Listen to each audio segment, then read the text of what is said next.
Just a few decades ago, England was as solid and dependable as any Victorian-era railway bridge, for it was ironclad, indestructible, and incontrovertibly English. The white working-class male in those days wasn't merely a demographic slice. He was the very steel that held the entire structure together. But here we are, right now, and what do we see before us?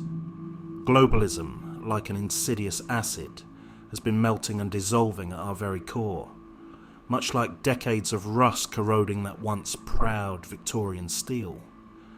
Globalism has been like a toxic, corrosive chemical, methodically undoing the fabric of our society. Envision, if you will, a fine knitted jumper, the type that Granny would lovingly create while sitting in her front room. This was the epitome of British pride and artisanal skill. Now picture that jumper, fraying at the waist, the wool coming undone, the collar limp with neglect. This is the state of our cultural and economic backbone today.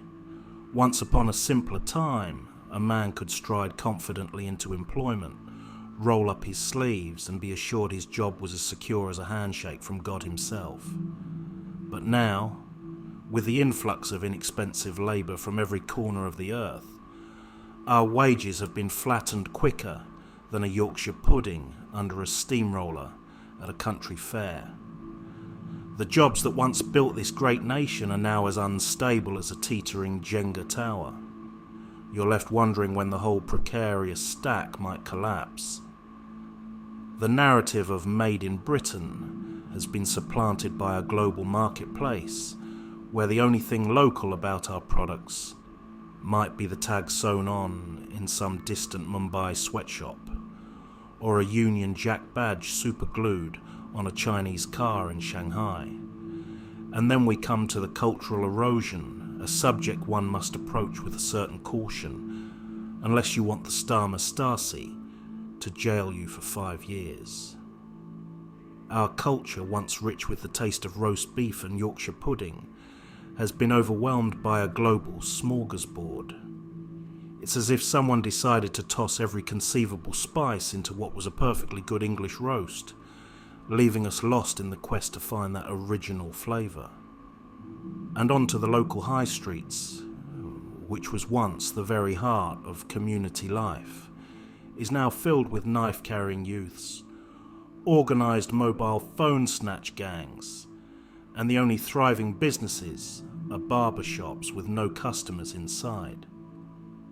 The churches have been converted into mosques, the streets are full of angry men, wearing £2,000 Balmain puffer jackets, who, incidentally, have just stepped off a lifeboat.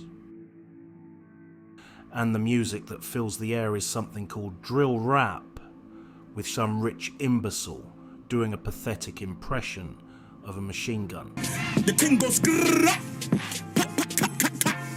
skitty kip pop, and the poop poop boom, skia, boom. I have reached the conclusion that the England I once knew is done, and people like myself are to blame for this, because people like me did nothing to prevent the destruction. In conclusion, I envision England as a once grand ship, which in my youth was piloted by the steady, assured hands of its native sons. Now we have a new captain called globalization.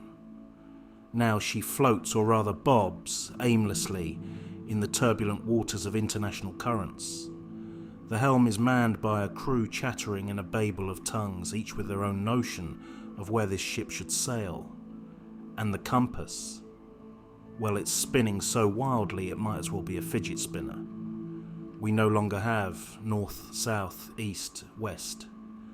This compass points to diversity, climate change, and diversity and climate change. The once clear direction towards a future built on the legacies of the past now seems as muddled as the Thames on a foggy morning. So here we stand, watching as our once majestic vessel drifts, pondering if anyone recalls how to navigate her back to the shores of tradition and sanity, or if we'll just continue to voyage on, knowing that sooner or later we will crash against the rocks and sink, and when we do sink, there will be no one to pull us out of the water.